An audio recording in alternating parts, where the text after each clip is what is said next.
Oh, yeah. Yeah.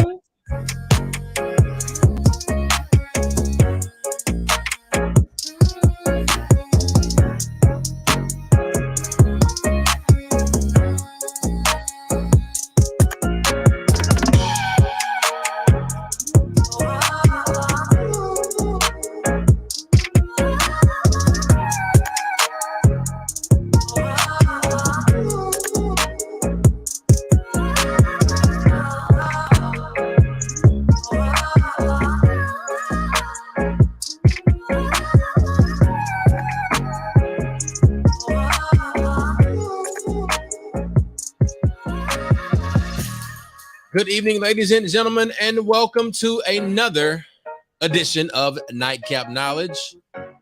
We're here live every Tuesday, 9 p.m. Central.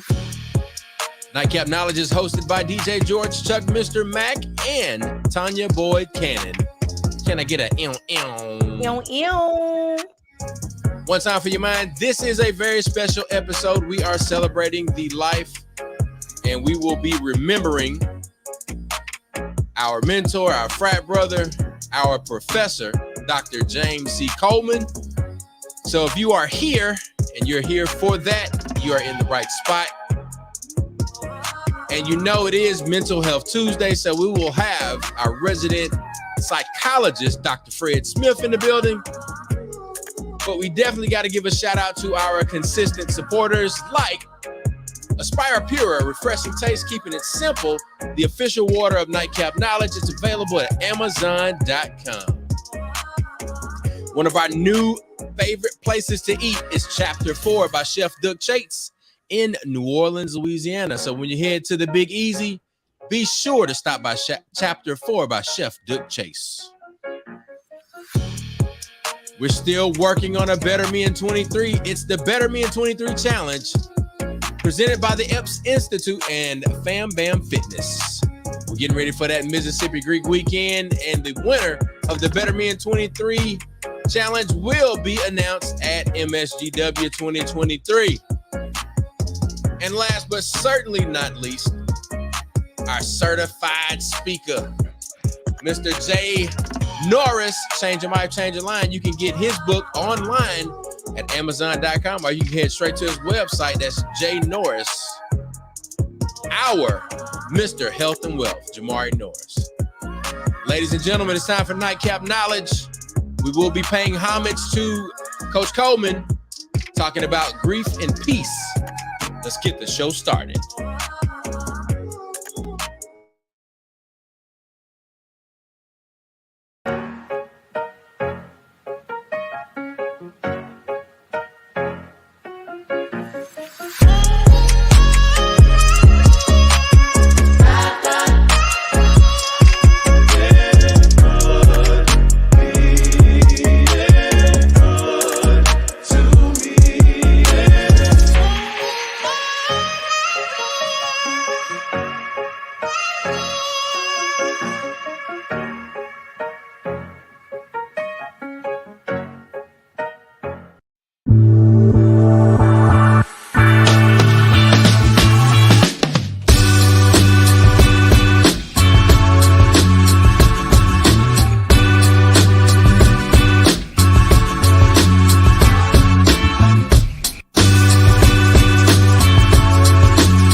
Oh, yeah. Yeah. Oh, yeah. Nightcap Knowledge, Tuesday. Oh, yeah. Central. One time for your mind, everybody checking in. Welcome to Nightcap Knowledge. My name is DJ George Chuck, and I am a Tougalooan. And so is everybody else here. Yeek, yeek, yeek, yeek, yeek. That's Yeah, baby. You see these shirts? Representing. Represent Tougaloo Eagle Queen, we love thee. Yeah. Yeah. Mother eagle, stir thy nest. Route. Thine eaglets to the breezes. Hey, enjoy the test. That Yes. part. Yes. Yes. Well, ladies and gentlemen, Mac, can you give the disclaimer before we get started and we give away any of the special guests that we have backstage? I mean, they already know Dr. Fred is going to be here. It's Mental Health Tuesday, right? Yeah, we do. Another one of our mentors from Tougaloo is jumped in backstage. But this show right here is rated Black and Uncensored, real talk, real solutions, real issues. And right now we're going to talk about some issues that we have that are going on right now in the Tougaloo family. And I can just limit it to Tougaloo, but we're going to talk about ways to resolve it. So, and we're going to tell it like a TI is, because the people that we look up to and that mentor us and that have guided us have told it like it TI is, and that's the only way they knew it, and that's the only way we're going to do it. So listen, we ain't talking fast. You just listening slow, sit back, relax, and let's get this thing going. I'm gonna pour me a drink. Man, that joker said, we ain't talking fast. You just listening slow. So as Mac pours up that double oak Woodford Reserve, Tanya, why don't you go ahead and chime in and tell us what you're sipping on tonight? I am drinking a Cola de Vente Diasti Barbera. Listen, that Barbera is pretty much gone. Y'all can see. I can see that. Listen, I really enjoy my spirits, but I don't know. I've just been enjoying more wine, especially because of it's just a great way to relax and not feel like I'm overrun with spirits, because the spirits are great. Trust me. But the wine is really, it has me feeling good. So I'm drinking a Barbera, a 2019 Barbera, which has a beautiful fruit notes at the front and a little oakiness at the back of it. So it's really nice. Okay. Well, I mean, I've been delving into seltzers. And it's a local company that I've been partaking in, Fly Llama Brewing, and this is actually a muscadine seltzer. I've been on these since Mardi Gras, and I can say this is from the Mississippi Gulf Coast, and it is quite a refreshing drink, and I can definitely taste that countryness when you get that muscadine wine, that table wine and stuff like that. Yeah. I can definitely taste that in this, and this is quite a pleasant change. So shout out to Fly Llama Brewing for hooking us up with these, and we will see you guys soon. Yes. Now, Mr. Matt, you want to give a mental health minute, or how we doing this, man? I mean, it's Mental Health Tuesday, though. I think we should just bring Fred in, man. But the mental health minute talks about confidence over fear, and a lot of times we know what to do and how to do it, and we get nervous, or folks get in your ear and people distract you. So you got to continue to have confidence over fear. And like I say, some of the folks that we were mentored by definitely always talk about that, and they definitely exemplified having confidence over their fear. So we're going to keep it going, and we're going to just bring our guests on out, man, and keep this thing running. I think, Chuck, you should, once we get everybody here, we need to do a toast. Most definitely. So, ladies and gentlemen, he's no stranger to the show. Dr. Fred Smith is our resident psychologist. Gotta give it up for Dr. Fred. Yeah. Dr. Fred, what's happening? I'm doing very well. I cannot. That boy got a fresh cut, clean head. That boy clean for the cat. That boy got baby ass clean. What? Did you just say buck baby ass clean? Baby ass. That boy got a baby ass clean head, you know. No, this ain't got nothing to do with nothing. Now, do you do the straight razor? How you do that? Well, when I cut my hair at home, I do the straight razor. Okay. And when I go to the barbershop, you do electric shaver. Listen, all right. Listen, I don't care what question you ask, Fred. Fred starts with well. Well, shout out to Korea. Yeah, hey, that's y'all Fred. Ain't that Jesse from Jackson? Jesse's in Korea.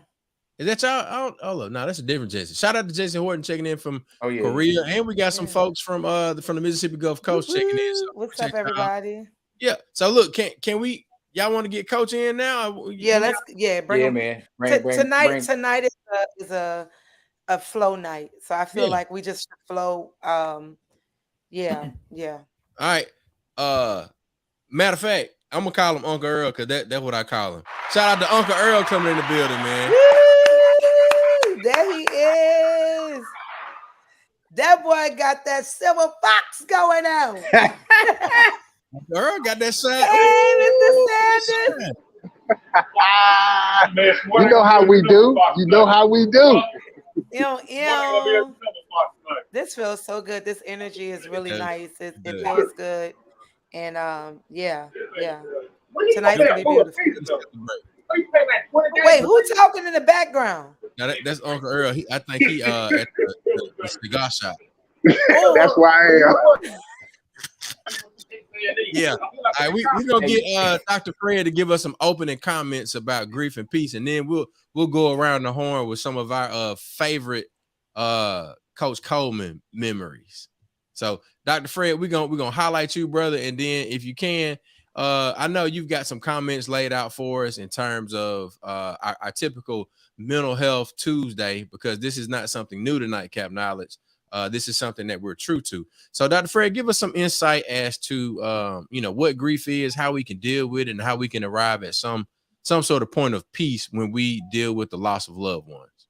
Absolutely. And see, just want to kind of start out by saying that grief is something that we all are going to experience. Yes. Everyone will experience grief at some point in their lives. Okay. And so the first question you want to ask is, what is grief? So, of course, grief is a powerful set of feelings that human beings have after a painful or traumatic loss. And the intense feelings of grief are not something that a person has control over. And so we experience grief, of course, when we lose someone, the death of a loved one. But those feelings are not just limited to the loss of a loved one or the death of a loved one. But there are other losses that can trigger feelings of grief, such as losing a job or a significant change in your lifestyle or in your financial status. If you experienced a stillbirth or a miscarriage, divorce, ending of a romantic relationship, ending of a friendship, serious illnesses in you or in someone that you love, losing your physical mobility or your independence, or if you were involved in a robbery or an accident, or even an accident that makes you feel a sense of safety.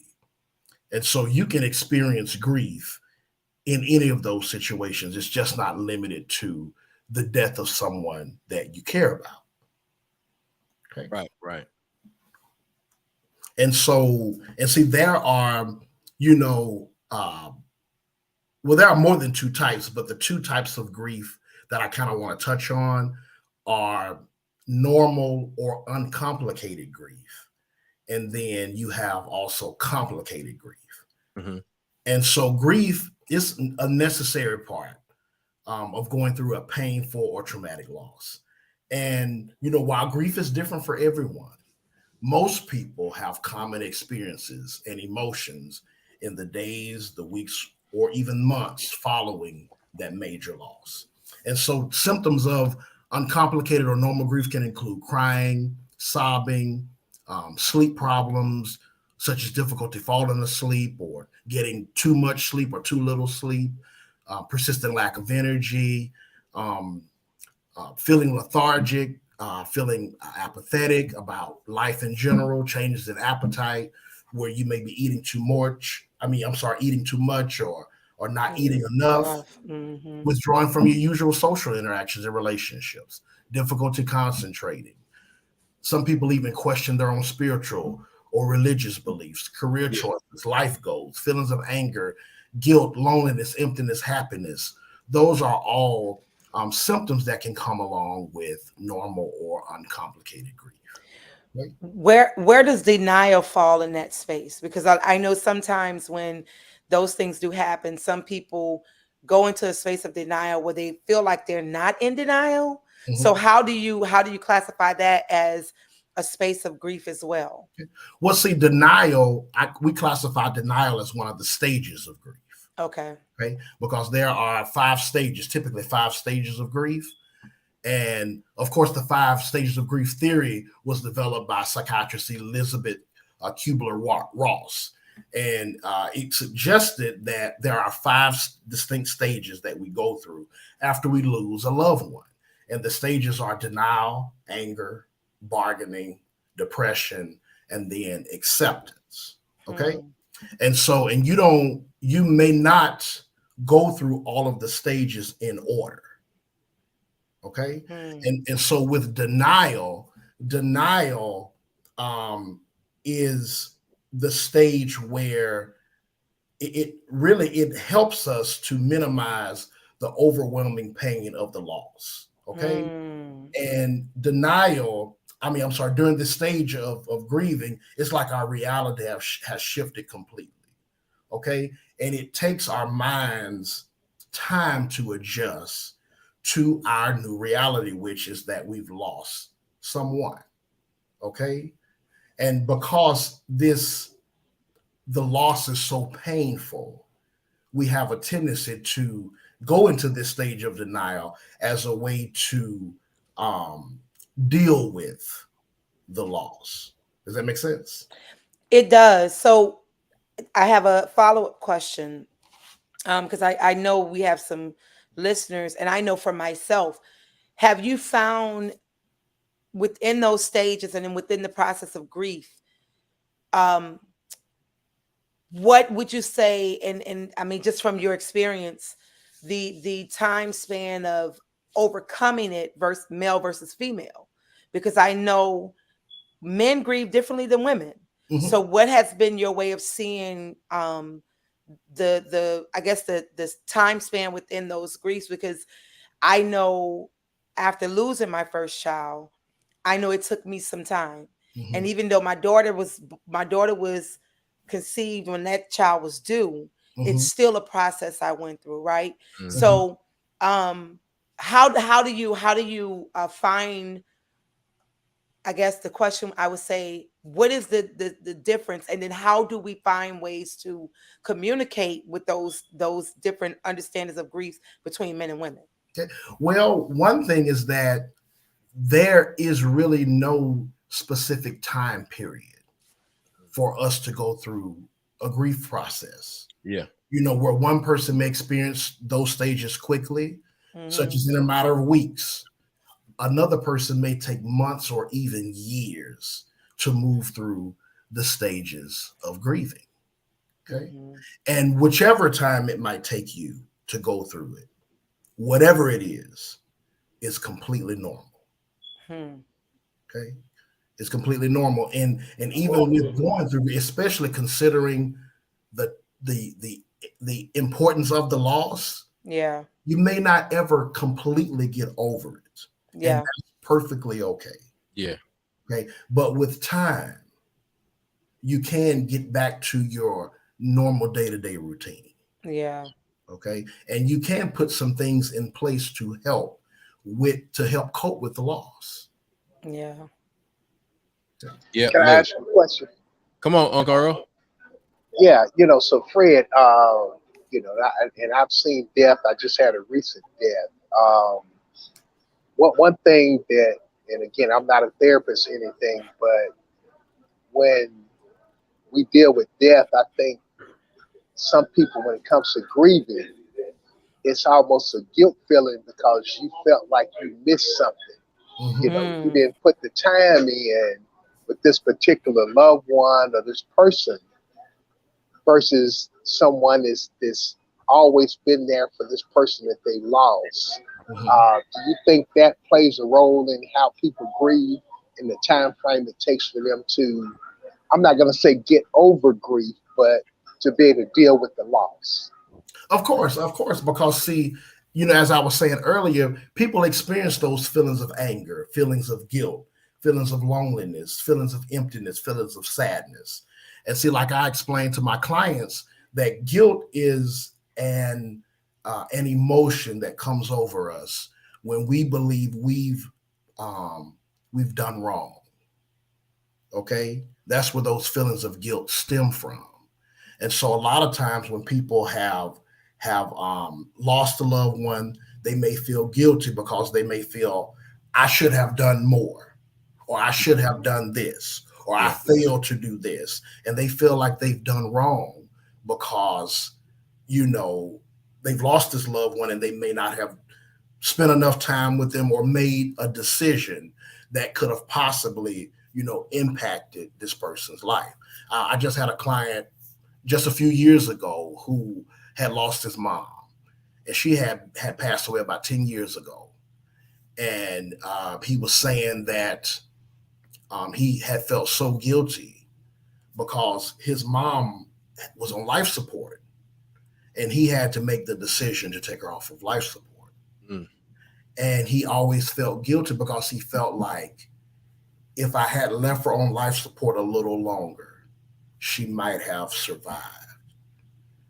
But he had already told me earlier in the conversation that his mother, his father, and himself made a pact that if any one of them ended up on life support, after a set amount of days, they would take them off if they were non-responsive, if they were not responsive.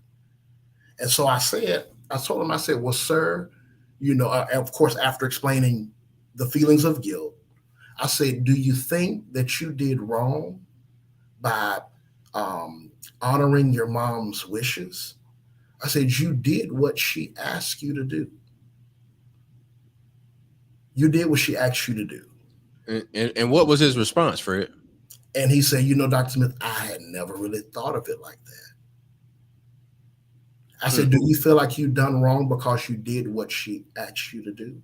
Yeah. Because he had already shared with me early in the conversation that she was already brain dead. And so there was really nothing that they could do.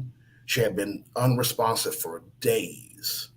So I want to jump in and ask a question really quick. So I was listening to one of my meditations, probably either Sunday or Monday, and it was part of it was talking about how people are, because we use the word selfish out of context in my philosophy, but people, when you have a loved one who is ready to pass on, people will hold them and hold them close so they don't lose them. However, you're not thinking about that person's life. You're only thinking about yourself. So is that one of those stages of grief? Because can grief start before the life has passed on? Absolutely. Or before the situation has Absolutely. We can okay. start grieving the loss of a person before they've even passed on. Okay. Definitely can. Absolutely can do it. Okay. Yeah. Mm-hmm. That makes sense. Yeah, my brother and I, shout out to Reggie.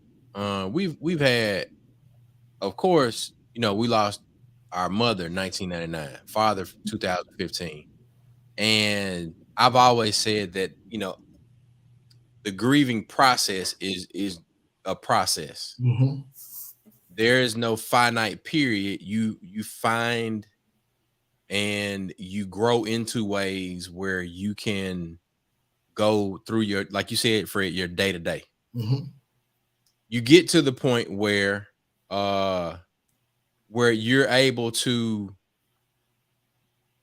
function, where you can talk about memories, where you can speak about different activities. You can talk about how much you miss this person without expressing, like, breaking down and crying, because that was one of the ways that I grieve with my dad and my mom. Even with some of my friends' parents or people in my life that have passed on recently, or even you find yourself crying about something that ain't got nothing to do with you. Mm-hmm. And then, those moments show you that this is a part of your process of grieving. This is how the loss of that person or these people have changed you to where you might be more in tune with your feelings now, or you're more sensitive to certain types of topics as a result of what you've experienced in your past. Right. So I mean that's me. And my process of or through my process, I've gained that type of understanding. But in addition to that, now my brother and I find ourselves having conversations about our parents, and my vantage point of our dad is one thing, and his vantage point about our dad is something totally different. And all of that is absolutely okay. Absolutely. I agree. And that is one way that people can, deal with the loss. They learn to cope with it. You, like I said earlier, you never get over it, but you learn ways of coping with it. Yeah. Okay. And now before I delve more into that, I wanted to kind of just take a few moments to talk more about complicated grief. Because of course I had mentioned earlier about uncomplicated grief and then complicated grief. Okay. And so now with complicated grief, the response to the loss or to the death, it completely takes over and impacts a person's ability to feel or function normally. Okay? And so, and a lot of times, people can refer to complicated grief in different ways, including chronic grief or atypical grief or exaggerated grief or even pathological grief. Okay. And so with complicated grief, of course, you experience the same symptoms as you would with uncomplicated grief, but other symptoms are present, such as persistent anger, irritation, or episodes of rage, inability to focus on anything but the loss, excessive avoidance of any reminders of the loss, intense feelings of sadness, pain, detachment, sorrow, hopelessness, emptiness, low self-esteem, problems accepting the reality of the loss, self-destructive behavior, such as substance abuse or risk-taking behaviors, and even suicidal thoughts or actions. And so that's the difference in uncomplicated grief and complicated grief. Uncomplicated grief is normal, okay? These are normal reactions to a loss, but when it becomes complicated, when it impairs those important areas of functioning, is when there's a problem. Do you feel the complicated grief reveals something that has been masked? That's a possibility. Okay. Definitely is a possibility. Because I only ask because working with children, I'm not a psychiatrist or psychologist, but I watch behaviors and I watch how the behavior and even grief, because and just correct me if I'm wrong, grief doesn't always have to deal with the loss of a loved one as far as passing on. It could be the birth of a new baby coming and not having the relationship with your parent like you used to because of that new baby. Am I correct? Yeah. Okay. So I watch how my students communicate and how that communication show, or even with my own children moving into a new phase of their lives, so I asked that because, and I asked that question because one student in particular was the sweetest kid, and then here comes a new baby, still the sweetest kid, but begin to start showing these other sides of behavioral, issues, and it just made me question. And I'm sitting back asking myself, oh, okay, and I'm like, I know I'm not.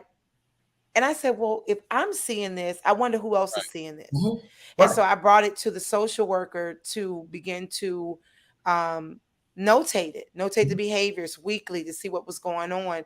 And come to find out that child had some other mental psychosis that were present, but didn't begin to mask themselves. I mean, become present until that new baby came.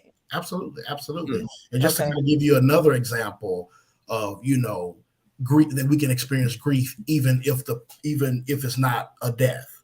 So several years ago, I had gone to a court hearing to testify as an expert witness, and I was testifying about this client's whether or not he should be discharged from the hospital.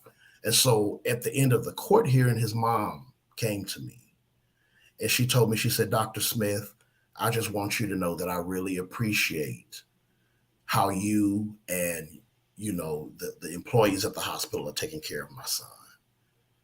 I know that my son will never be the same. He is not that little boy that I raised. So I know he'll never be the same. And I just want you guys to know that I thank you."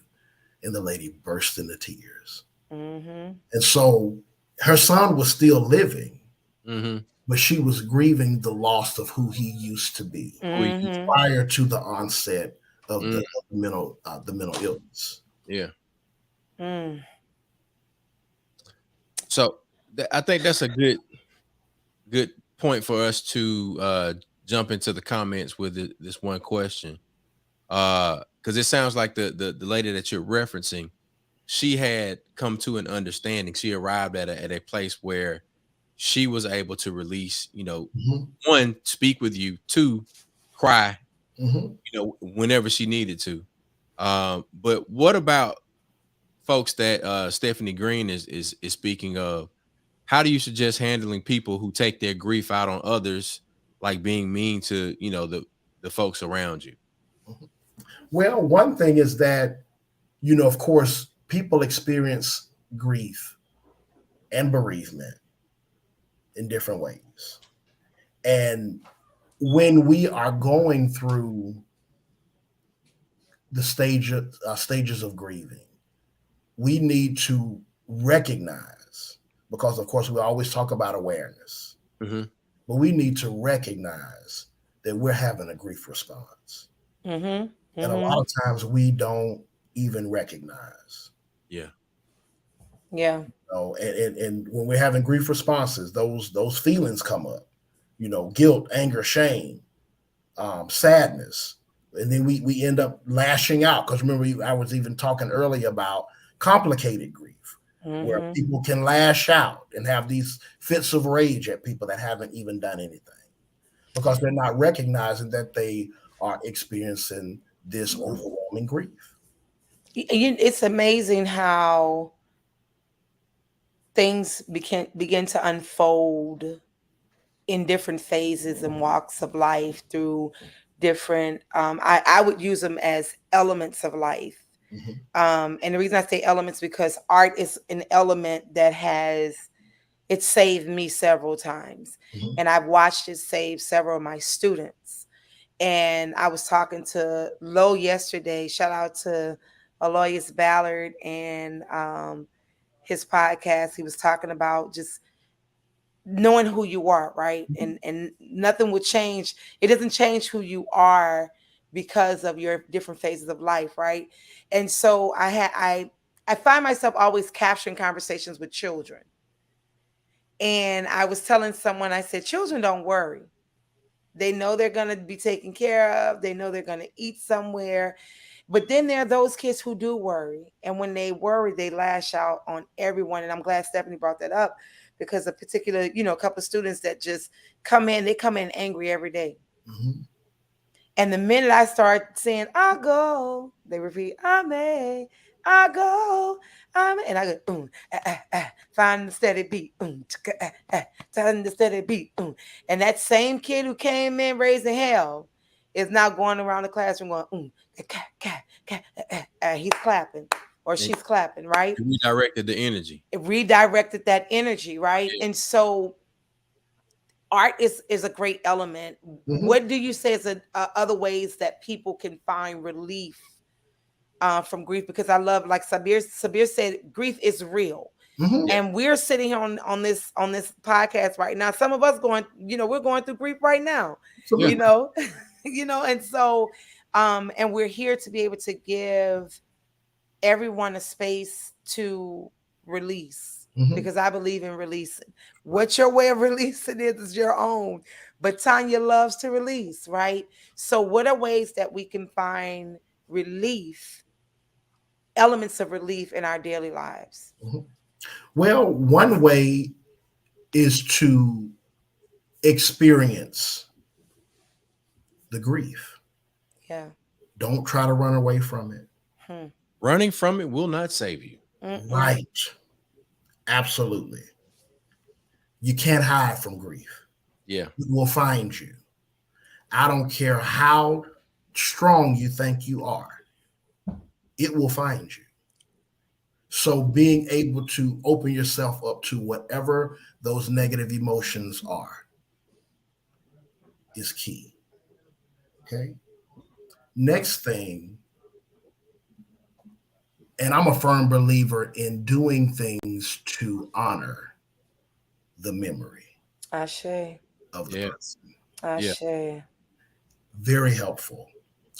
Example, and I'm gonna give you my own personal example. Okay.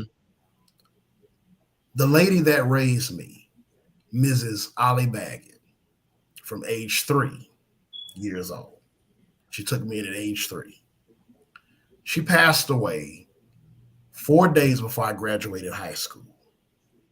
Okay. And we had her funeral the day after graduation. Okay. She had battled leukemia, for a few years before she passed. And of course, we know that leukemia is cancer of the blood. Right. And she had to take a lot of blood transfusions, before she passed. And so one way that I honor her memory is that I give blood. Multiple times a year. And I always think about her whenever. Every time you give. And I've been giving blood for the last 21 years. Okay. That's what I do to honor her life. Okay. Because blood cancer took her life. I'm giving blood in order to give life to someone else. So that's one thing that I do. I love it. But then there are other things that people can do. Celebrating, continue to celebrate the person's birthday. Yeah. Going out to his birthday. Okay. Preparing their favorite foods. Yeah.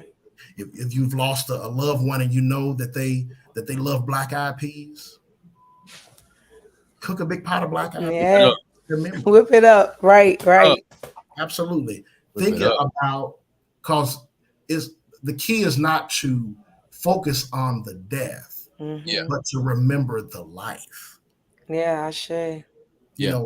Thinking about funny things that they said. Okay. Because even though they're not here physically, they're still right here. Yeah. And Or, they're spiritually, you can smell them sometimes, you can feel them. They listen. They will ancestors will make their presence known. They will get your ass together. Like in your dream. Listen. I love, and I wanted to point out, Alina was saying, as far as dealing with effects of feeling others' grief. Can you talk a bit about those of us who are empaths, being able to feel those ways of grief? How do smell like granddaddy's Old Spice. Baby, that Old Spice, I don't care what nobody say. Between that and smelling the food that grandmama used to cook and so forth, Ashe to our ancestors. Ashe. Talk a bit. And then go ahead, just add, even making a collage, putting together a memory book, writing a letter to a deceased loved one. Yeah. Extremely powerful. Being able to say whatever it is in that journal you didn't get a chance to say. Yeah. We're still here. That's very, very powerful. Talking about, like with you and your brother, Chuck. Yeah, we did this today. Having conversations about them. That's how you keep them alive. Okay? Yeah. Not avoiding it, but talking about it. Yeah. Talking about what that person meant to you, it meant to your family, meant to your life. That's so important. Can I just point to also seek support?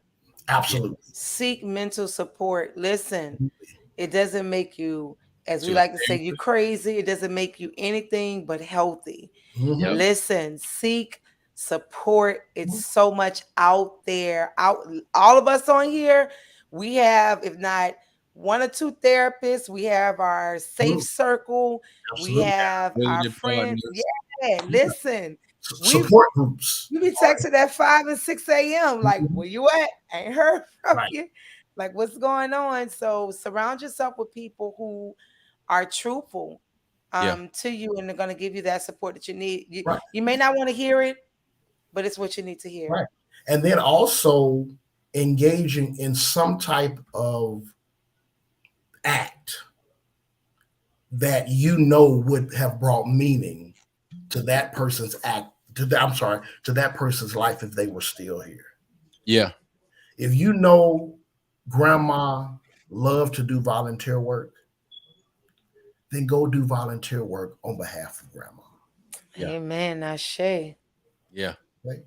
You're honoring her memory, doing things that you know she would have loved. Okay. Engaging in things that you know she would have wanted to hear about and talk about. Because in the same manner that would bring meaning to grandma's life and bring a sense of purpose to her life, if she was still here, it would do the same for you. Yeah. Ashe. Amen. So Ashe. I think that's a good point for us to pivot and talk about. And I definitely want to hear from Coach Sanders. I think Coach Sanders probably has the longest working relationship with Dr. Coleman. And I want to hear from each of us, because we all had those interactions with Dr. Coleman. And how do we see ourselves, remembering, Coach James Coleman? So Uncle Earl, I'm gonna highlight you. You come off mute, and then you give your comments, and then we gonna toast. Y'all want to toast now? Let's toast. Let's toast We got now. our drink. All of y'all that's in the comment section, hold your drinks up. We know we can't see you guys, but have your drinks in your hand. We toast it. Go ahead, Chuck. You got that. All right. To my Rho Epsilon chapter brother, to my first Omega advisor, to a person that always looked out and even told us that we was fucking up sometimes. Yeah. to Dr. James Coleman, rest in peace, rest in power, Ashe. and condolences to the family. Ashe. Hey, Amen. hey. Ashe.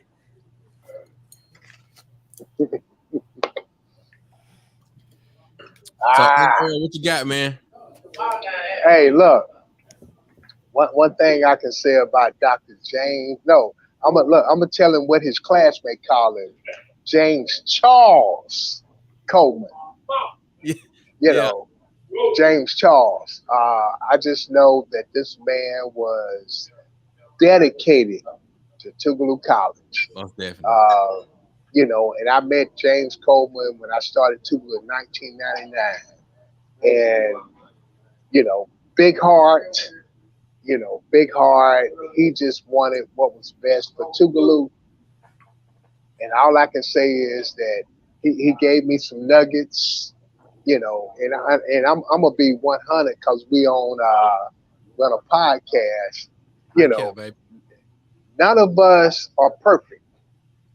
None of us are perfect. Right. But I'm one of those guys that when people come to you, it's kind of like a strainer. When you got rice, you put it in that strainer and the water runs out. Yeah. You take what's gonna help you. You take what's gonna help you. And Dr. Coleman, dude, he's Tougaloo. He's Tougaloo. And I got mad love for him, because again, dude, he is a man of Omega first, man of God, and of course a man of Tougaloo. But look, I got bad love for Doc because he helped me to keep the baseball program alive. And all I can say is, long live Dr. Coleman. Long live Dr. Coleman. That's what's up. Long live. Yeah, yeah. That's what's up. Doc. All right. Ashe. Let's see. Mac, did you take help from Dr. Coleman or did you take help from Norman Williams? I saw that smile over there. He froze, but look, we gonna get him. Tanya, had do you help have a and memory? on the doctor. I mean, the most he didn't say much. He never said much to me besides your ass can show sing. Like it wasn't it wasn't much because he would also say, yeah, you from down there in that water. So it wasn't much. I don't know if that was his way of saying, like, I don't know. But I mean,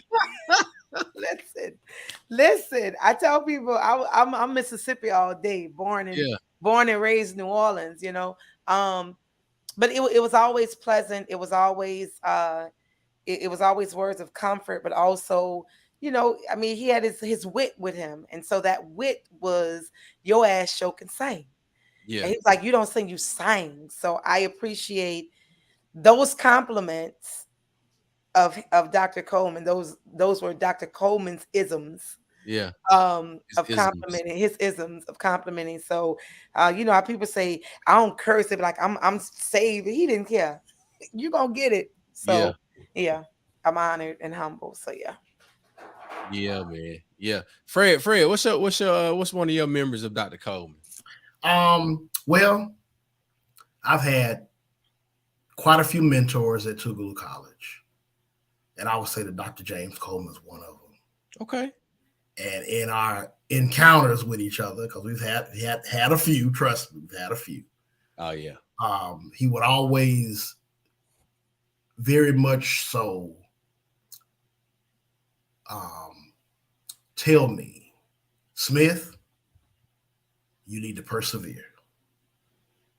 Persevere. And of course, we know that that's the third cardinal principle. Yes, sir. Of Omega Psi Phi Fraternity Incorporated. Perseverance.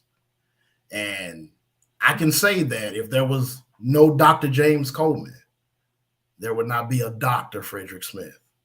Yeah. Because he was one of the ones. And of course, there were others. But he was one of the ones that pushed me and insisted that I go as far as I can. Whether it be with career or anything else that I decide to do. And I always carry that with me, even after I exited Tougaloo's hollowed gates. I always carried that with me, even when I was struggling, trying to get through the doctorate program, because that's a beast in itself, trust me. Woo. Okay. But I carried that with me. I said, okay, I got to keep going. I got to keep going. I got to keep going. That always stayed in the back of my mind. Persevere. Persevere. Appreciate that, Fred. Mac, we're going to try to get you in, man. I hope everything's rolling well for you. Are you ready? Yeah, I'm good. Can you hear me? I'm good. All right. So my connection with Dr. Coleman came from Brother Hollis Watkins, civil rights veteran, right? Him and Coach Coleman played basketball against each other when he was there as a student. It's like a year or so different in their age. And they bumped heads. And he said as he continued to progress with civil rights movement, Coach Coleman starts to claim him, right? So when I first got to Tougaloo, I was connected to Southern Echo. And Coach Coleman always liked to show off how he knew his students. So I was late for chapel one day when we had it in Holmes Hall, and I'm standing at the back door, and Coach Coleman is telling everybody in the audience that I know all my students, past and present, I know all my students. And he said, just like Kev's back there, the whole audience turns and looks back at me as I'm walking in the chapel late. And he will always connect me with Brother Hollis every time he saw me, right? And the last time I had a real conversation, he was searching for me, and he wanted me to come to campus to talk to him because he said, I need you to come back and work with the group. And he was talking about, and he will always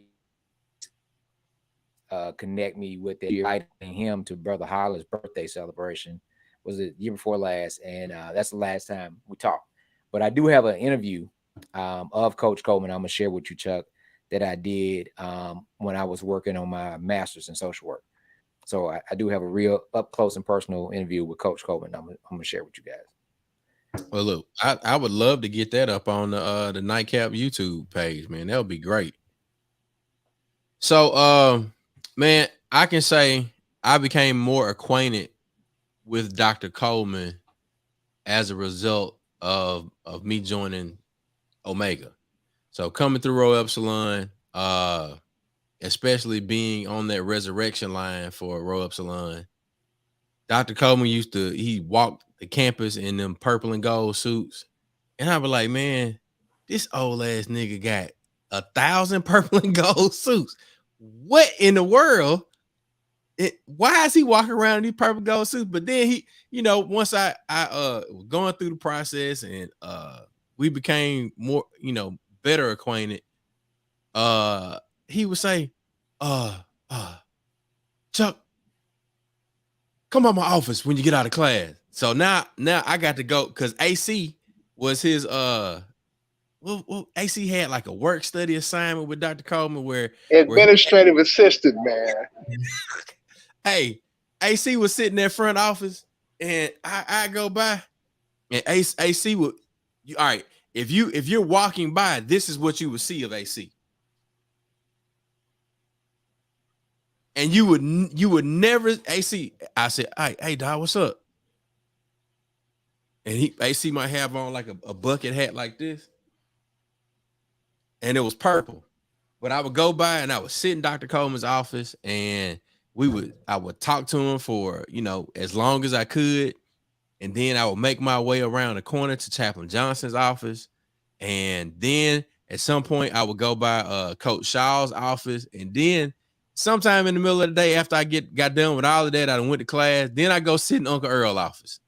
And all of these men at Tougaloo are definitely people, like you said, Fred, if it had not been for them, then there would be no me.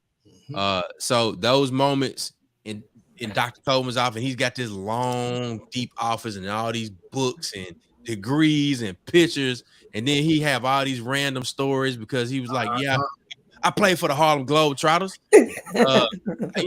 I went up to Ole Miss and I did this and that. And oh man, I knew Jerry Rice. They were like, man, do you know every damn body? Let me tell you about that time I had lunch with Walter Payton. I'm like, Dr. Coleman, now you know. He told me that story about 14 times. But you know what's amazing? You said all the degrees in the books that had nothing to do with who he was. Nope. Because I think that's the thing that people get caught up on, the titles, and they don't look at the heart, right? And so that's who he was, He got on our ass too, though. Somebody asked me, they was like, Tanya, how you know these people? And I was like, listen, I came up after Katrina to Tougaloo because Tougaloo was like, we're taking people. All I remember was just everybody at Tougaloo taking me and my family in. My kids were 2 and 3. They stayed in Chuck's office. Earl, look, they're 20 and 21 now, Dr. Sanders, because you're still going to be Dr. Sanders to me. Oh, my God. They're 20 and 21 now, yes. Yeah, John, they grown. They're grown. John Tate's about to be a senior at Grambling. John's about to be a junior at ULL. So, yeah, you remember those little kids? So, and it's those memories that I treasure because, yeah, so I know. It's listen. Yeah, I'm gonna take a sip of my wine. Yeah. But Dr. Coleman. Go ahead, Matt. Now I said me and John were chillers together in 05. Sure was. Yep. But I think about Dr. Coleman has a brain that never forgets anything. Mm-hmm. He's definitely a pioneer. I mean, he remembers stuff. You know, Dr. Coleman and Lafayette Striblin, they were blessings for me, you know, because they will give you some knowledge sometimes when you don't even realize what they're giving you, you know. But again, Dr. Coleman, he don't forget anything. And again, I wish I was the kind of guy that kept documentation. He's a storyteller. He can do all of that. And, you know, that's a gift. That's a gift. So for me, that's what I always remember about Doc. That's what I always remember about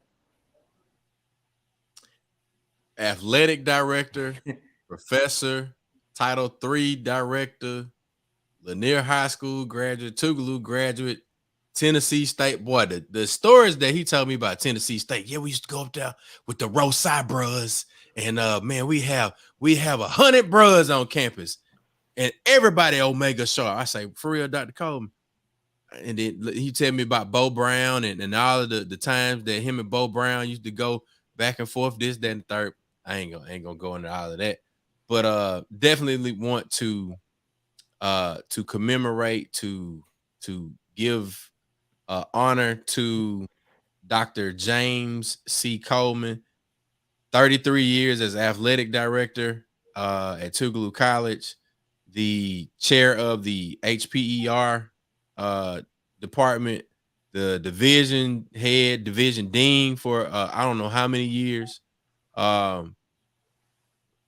faculty representative, so many things that he did during his tenure at Tougaloo College. And I think Dr. Coleman is definitely one of those Tougalooans that has and always was been, you know, committed to Tougaloo. So when you have people that stay there that long, that serve in these variety of capacities, that will hang around, will pass the torch, will give you, like you say, a nugget of knowledge. If we can take all of the best parts of them and as we're doing right now, have a conversation about that, then we're pouring into ourselves as well as pouring into those that are coming behind us, the things that we do to take care of ourselves and to take care of our community, take care of our families, take care of our organizations, take care of our college. So and can I just say one thing, Chuck? Come on in, Fred. Hit it. What we're doing right now is a great example of coping with loss. Grief. Yeah, Ashe. Yeah. Yeah. Well, look, Miss Stephanie Green, we appreciate you for appreciating this platform. I wanted to make sure that we answered Stephanie's question. Fred, before we get to where the money resides, because I got to go to bed because I got to get up in the morning. Yeah, I got a 6 a.m. workout. Dr. Smith, she says, am I crazy if a certain person's death didn't make me sad? I don't know how to explain it without seeming insensitive. Not at all. Yeah. Not at all. Not at all. No, you're not crazy if you didn't experience any sadness. Well, especially if it was a tumultuous relationship. Yeah. So I just want to give this really quick. I received this through a meditation. And again, I know Mac is saying something. Again, I'm not a psychiatrist. I'm not in the mental health field. I'm in the art field. But I'm moving into this mental health field because I feel that's my calling. Mm-hmm. But just know that there are two types of human. There's a human being and a human doing. Which one are you? And so remember, we're humans doing. So remember that. And humans doing stuff will always get the meta money reside, baby. If you ain't getting where the money reside, Dr. Coleman wouldn't fool with you. You wouldn't get no money. I see you out there throwing them parties. He walk up on me and say, "Yard boy." Hey, rest in power, Dr. Coleman. Ashe. There will be a Memorial tomorrow. We'll post the details on Facebook. I'm sure all the Tougalooans are knowing. This is Nightcap Knowledge. We appreciate y'all for tuning in, checking in, tapping in every week. Every week. And baby, we always here for you, baby. It's Nightcap Knowledge. We out of here. Peace. So in the next week, y'all. See you Tuesday.